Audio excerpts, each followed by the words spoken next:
এলাকায় হয় ষাঁড়ের দুধ হয়, কখনো কানে শোনেননি, দেখেনওনি? আমাদের সাতক্ষীরা জেলায় হয়।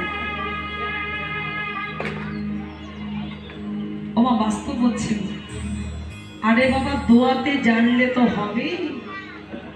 বৃন্দাবনে তো অনেক দূরে গেল ওরে কেমন মিষ্টি